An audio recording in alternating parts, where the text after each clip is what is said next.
জন্মভূমি ছেড়ে হায় আলীকে শুইয়ে দিয়ে নিজের বিছানায়, আলীকে শুইয়ে দিয়ে নিজের বিছানায়। সম্মানিত সভাপতি সাহেব, মঞ্চ উপবিষ্ট আকাশের সাদৃশ্য ওলামায়ে কিরাম, সম্মুখে বসে থাকা সকল বয়োজ্যেষ্ঠ বয়োকনিষ্ঠ শ্রোতা মণ্ডলী, পর্দার আড়ালে বসে থাকা পর্দানাসীনা অবলা সরলা মা খালা বোন ও বোনান্নেরা, সর্বাগ্রে সে রাব্বুল আলামিনের কাছে একবার শুকরিয়া আদায় করি,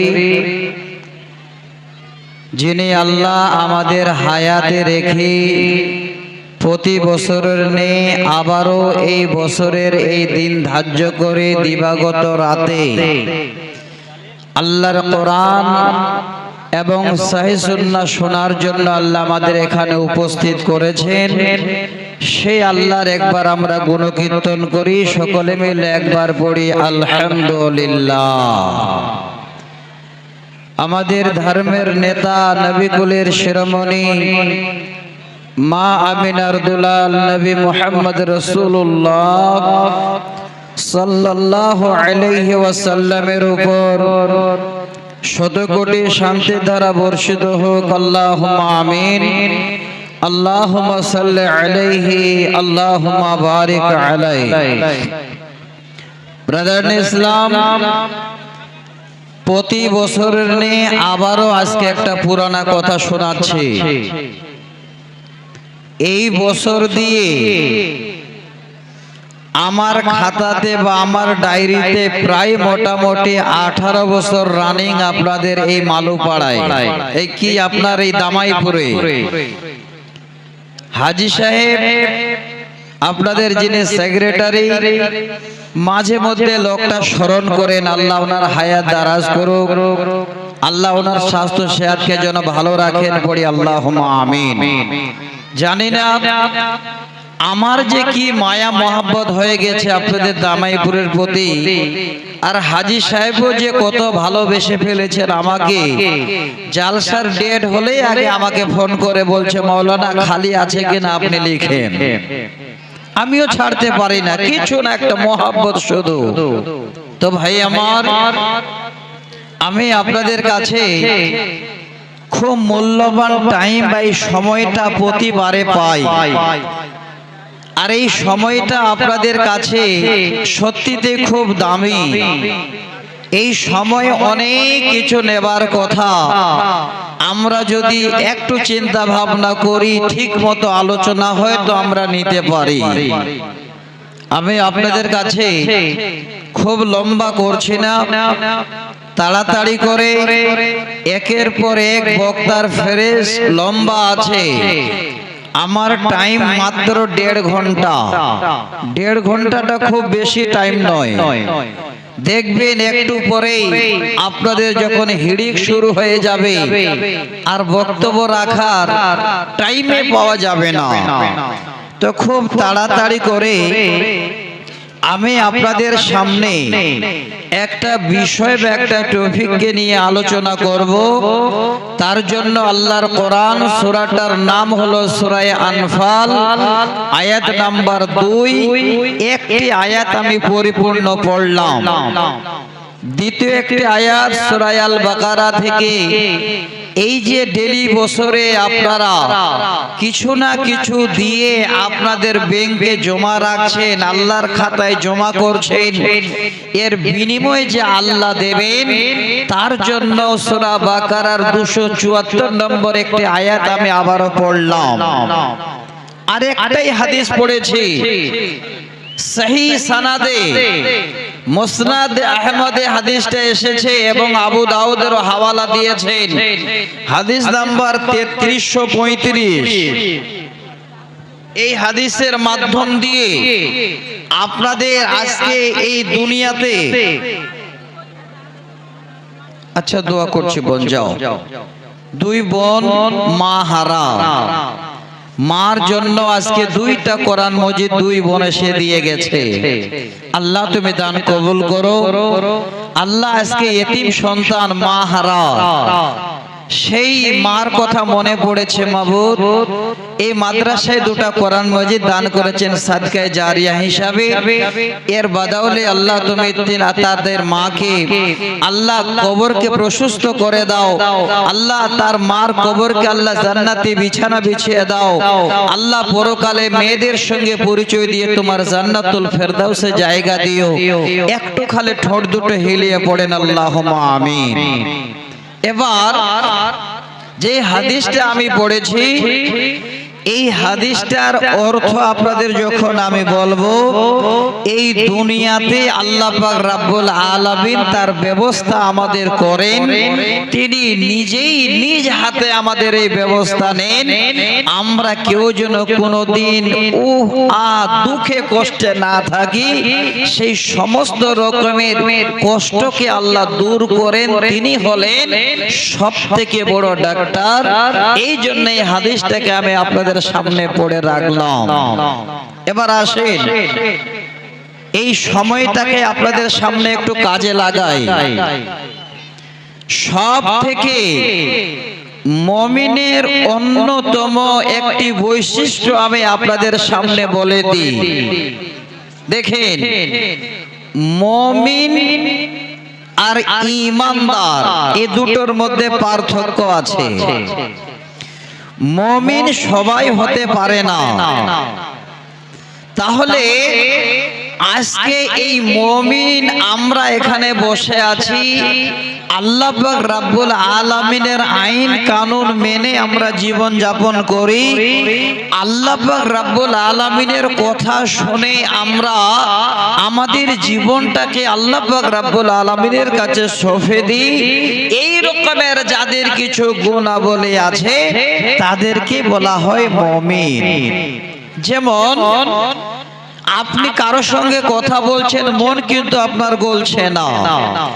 আল্লাহর কোরআন যখন আপনি শুনছেন, অটোমেটিক আপনার ভিতরে যেন একটা এই রকমের ঈমানের আস্তে আস্তে করে একটা পাওয়ার বাড়ছে, যে দুনিয়া মনে হয় তখন কিছু নয়, যে আল্লাহ এই কোরআনে সব কিছু আমাদের আছে। ঈমানের স্পিড আস্তে আস্তে আল্লাহ আমাদের বাড়িয়ে দিচ্ছেন। তো আমি একাধ দুটো খালি বৈশিষ্ট্য বলছি। মুমিনের অন্যতম বৈশিষ্ট্য কি, এখানে দুটো কথা আমি আপনাদের শোনাই, লম্বা করছি না, চট করে তরজমাটা করছি। আল্লাহ পাক বলেন, বিসমিল্লাহির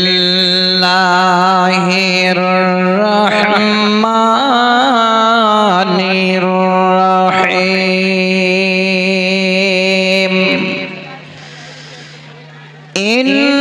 ইন্নামাল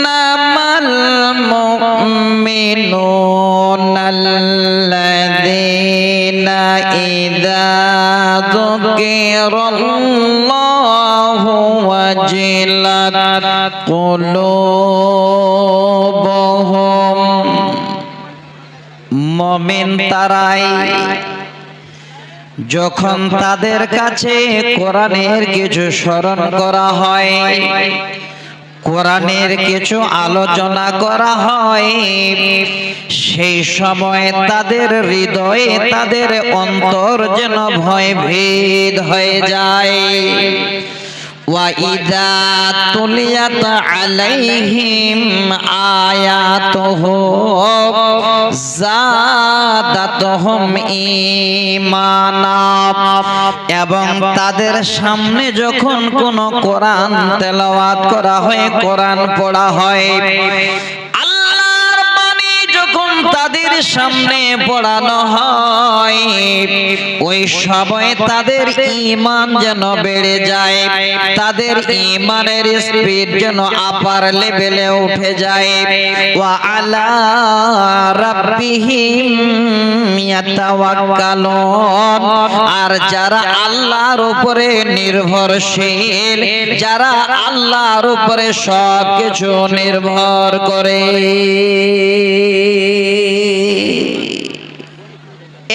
আয়াত, এই ছোট করে তিনটি কথা আপনাদের শোনালাম। মুমিনের অন্যতম বৈশিষ্ট্য হলো আল্লাহর কোরআন যখন তারা শুনবে তখন তাদের অন্তর ভয় যেন ভীত হয়ে পড়বে। আর যখন তাদের কাছে কোরআন তেলাওয়াত করা হবে তখন তাদের ঈমান বৃদ্ধি পাবে। তারা আল্লাহর উপরেই সারা জীবন নির্ভরশীল হয়ে জীবন যাপন করবে। তারাই হলো প্রকৃত মুমিন, আর এটাই হলো মুমিনের বৈশিষ্ট্য। আর একটা ছোট আয়াত শোনাই। আল্লাহ বলছেন ফাইজা আযমতা ফাতাওয়াক্কাল আলাল্লাহ। আল্লাহ বলেন বান্দারে, জীবনে যখন তোমরা যে কোনো একটা কাজ করতে যাবে, হ্যাঁ ভাই আমার, ভালো করে শুনে রাখেন। এখানে এই আযামটার অর্থ হলো আপনার জীবনের এমন কিছু কর্ম। আপনি যদি এখন মাঠে যান, মাঠে গিয়ে এবার আপনি ভুট্টা লাগান, মাঠে গিয়ে আপনি এবার সরিষা ছিটান, মাঠে গিয়ে এবার বীজ বপন করেন। আল্লাহ বলেন বান্দা, ফাইজা আযামতা ফাতাওয়াক্কাল আলাল্লাহ। যখন তোমরা কোনো একটা কাজ বা কর্ম করতে যাও, ওই সময় তোমরা এক আল্লাহর উপরে ভরসা রাখো। হ্যাঁ দিনী ভাই, বাপ আমার, পৃথিবীর এতটুকু যদি আপনার দ্বারায় কোনো একটা কাজের সংকল্প হয়, আপনার হৃদয়ে যেন এই কাজটা করতে যায়, আল্লাহ বলেন বান্দা, সেটাও তোমরা আমার উপরে ভরসা করো, আমার উপরে নির্ভরশীল হয়ে তোমরা কাজটা করো। ভালো করে শুনবেন।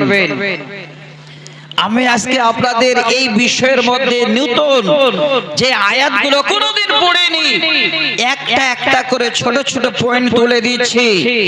এই জায়গাটাতে আমরা কি বুঝতে পারলাম?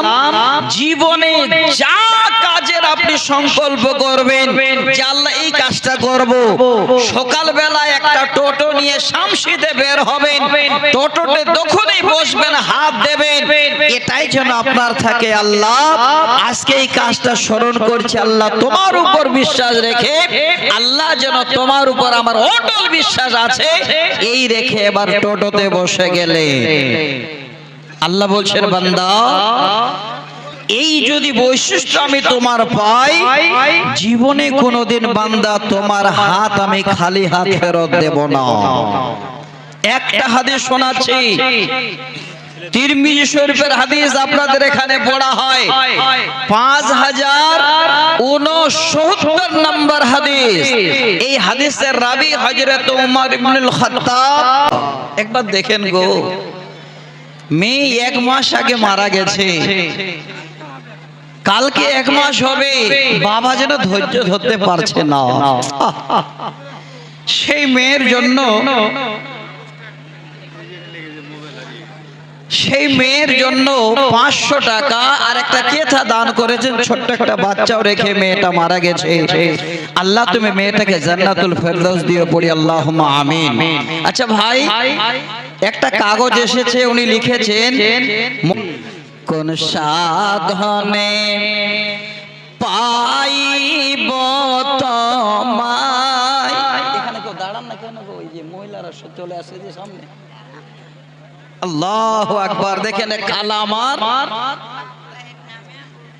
বহুর নামে, বাপ ভাইয়ের নামে 500 টাকা দান করেছেন।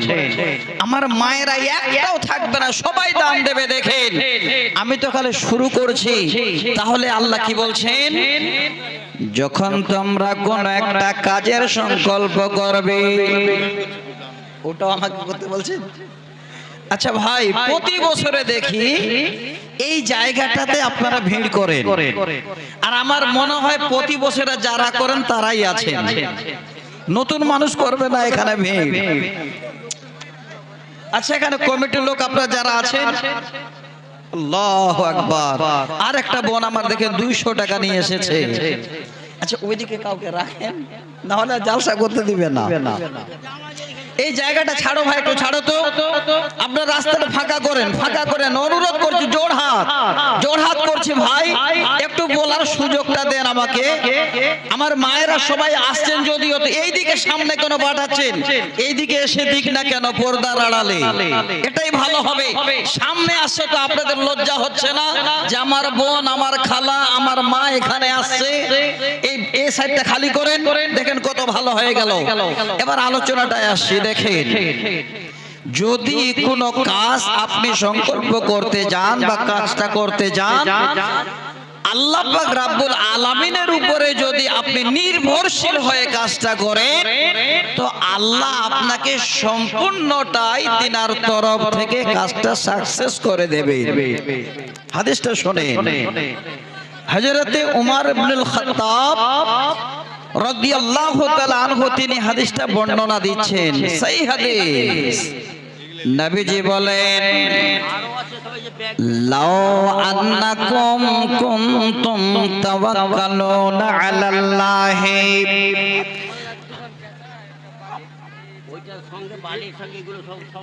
আচ্ছা একসঙ্গে একটু বলে নি।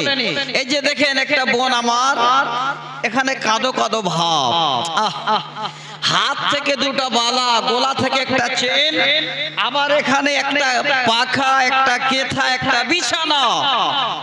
আজকে যে আশা উদ্দেশ্য নিয়ে দান করেছেন, উনি যেন চোখের জল ঝরাচ্ছেন। আল্লাহ আজকে যার জন্য দান করছে মাবুদ, আল্লাহ তার বিনিময়টা যেন পান। সবাই মিলে একটা দোয়া দেন, আল্লাহ এই সাদকায়ে জারিয়া হিসেবে যার জন্য দান করেছেন, আল্লাহ সেই দানটাকে আল্লাহ তুমি সদর করো, গ্রহণ করো। আল্লাহ না করে যে আপনার কাউরি তকদিরে এরকম বিবি জুটে আর এরকম ছেলে পেলে জুটে। আবার আল্লাহ রাব্বুল আলামিন সূরা কাহাফের ভিতরে বলছেন 64 নম্বর আয়াতে, তোমাদের ধন মাল এবং তোমাদের ছেলে পিলে আল আউলাদ, এগুলো হচ্ছে এই দুনিয়াতে তোমাদের চোখ জুড়াবার জন্য আল্লাহর দেওয়া নিদর্শন এবং আল্লাহর দেওয়া নিয়ামত। এই জিনিস যদি তোমার কাছে না থাকে, তাহলে তুমি দুনিয়াতেও কানা অশান্তিতে ভুগবে, তোমার কোনো জায়গাতে গিয়ে শান্তি মিলবে না, তুমি সব জায়গাতে গিয়ে বিচলিত থাকবে যে আল্লাহ তুমি ধন মাল কেন দাওনি, আর তুমি আমাকে ছেলে পিলে কেন দাওনি। তাহলে একবার আল্লাহ তাআলা বলছেন এগুলো হলো কি ফিতনা এবং এগুলো হলো দুশমন, আর আবার আল্লাহ তাআলা বলছেন এই আওলাদ এবং এই ধন আর মাল আর পরিবার আপনার আর আমার জন্য চোখ জুলানো উপকরণ। তো কখন কার হিতে কোনটা হয় এটা হচ্ছে তকদিরের ব্যাপার। হতে পারে আল্লাহ তাআলা আপনাকে ভালো সন্তান দিয়েছে, তাহলে আপনার জন্য এটা নিয়ামত। হতে পারে আল্লাহ রাব্বুল আলামিন আপনার জীবন সঙ্গিনী আপনার মনের মতো দিয়েছেন, তাহলে আপনি দুনিয়াতে এক জান্নাতে বাস করছেন। কিন্তু যাদেরকে আল্লাহ ভালো ছেলে দেয়নি, যাদেরকে আল্লাহ ভালো স্ত্রী দেয়নি, তারা দুনিয়াতেই জাহান্নামে পুড়ছে। যদি চোখের সামনে কিছু দেখে থাকেন, কেউ থেকে থাকে, তাহলে তার কাছ থেকে অবশ্যই শিখে হবেন। এবার আপনাকে যেটা কথা বলছি, এরা কি শুধু এমনি এমনি মুখে মুখে দুশমন না? দুশমন কথাটার মানে কি?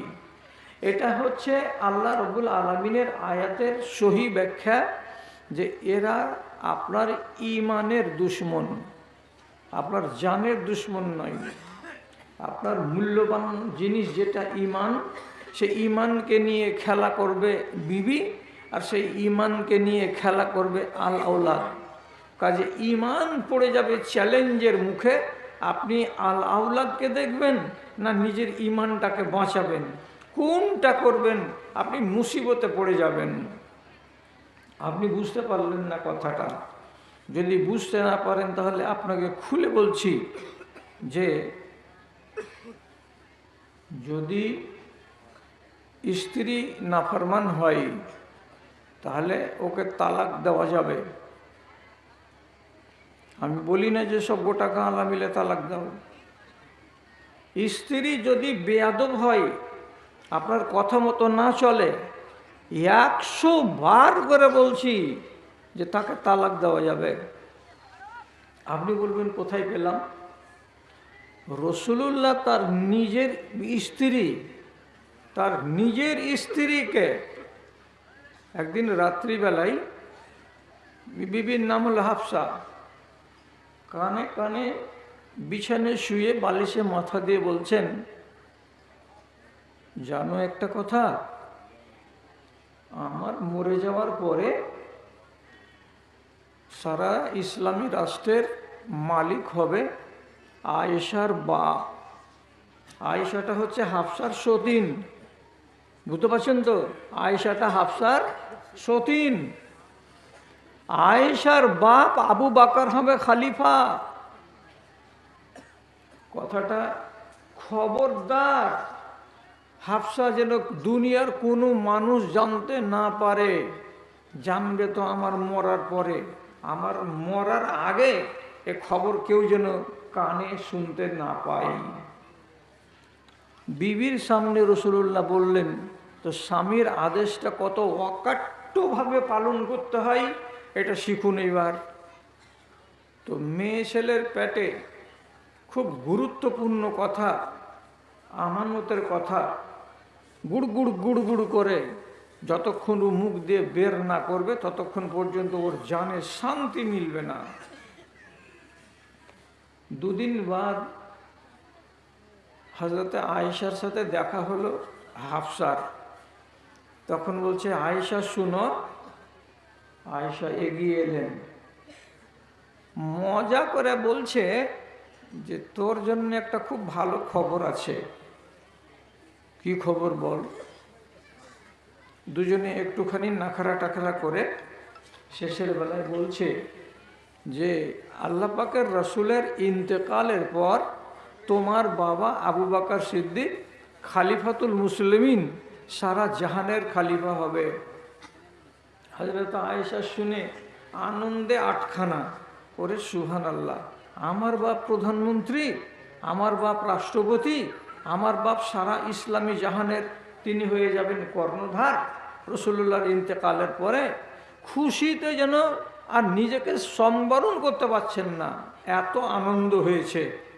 ফের কানে কানে বলে দিলেন, বলিও না কাউকে বলতে যাইও না।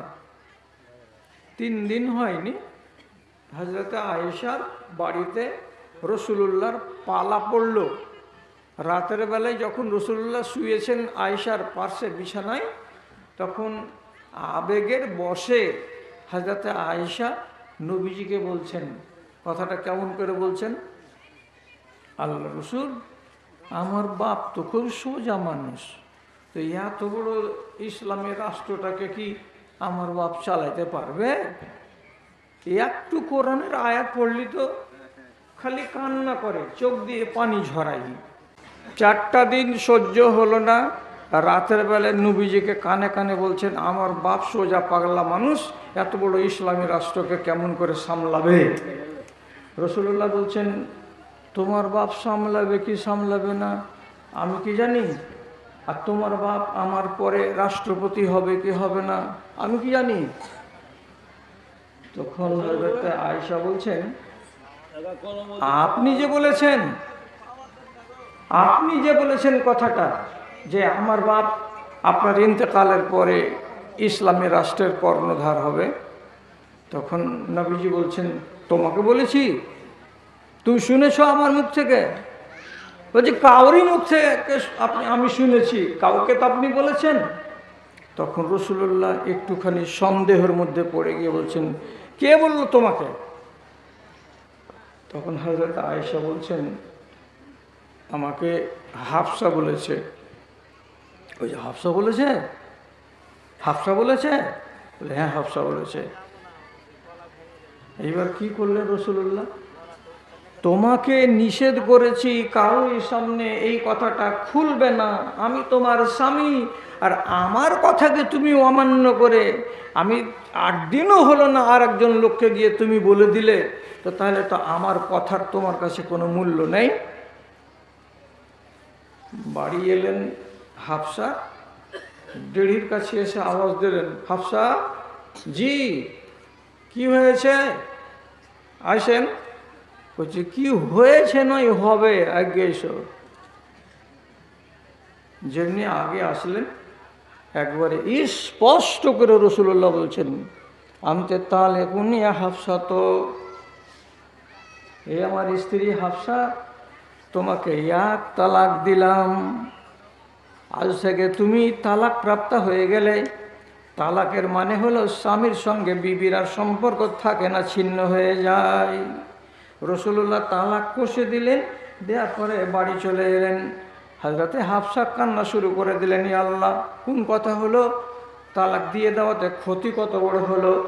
যতদিন আমি নবীজির বিবি আছি ততদিন সারা দুনিয়ার মুসলমান আমাকে উম্মুল মুমিনিন মানে মুমিনিনদের মা বলে চিনবে। কিয়ামতের দিন আমি যখন উঠব তো আমি আখেরি নবী রহমতুল্লিল আলামিন নবী মুহাম্মাদের স্ত্রী হিসাবে গৌরব করে বলবো, কিন্তু সেগুলো তো সব আমার ছিনিয়ে গেল। কি করলাম, আমার দ্বারাই একটা ভুল হলো, তার জন্য রসুল্লাহ আমাকে এত বড় সাজা দিলেন। একটা বেলাও গেল না, আসমান থেকে মেসেজ এলো, জিবরিলে আমিনকে দিয়ে পাঠিয়ে দিলেন আল্লাহ রাব্বুল আলামিন।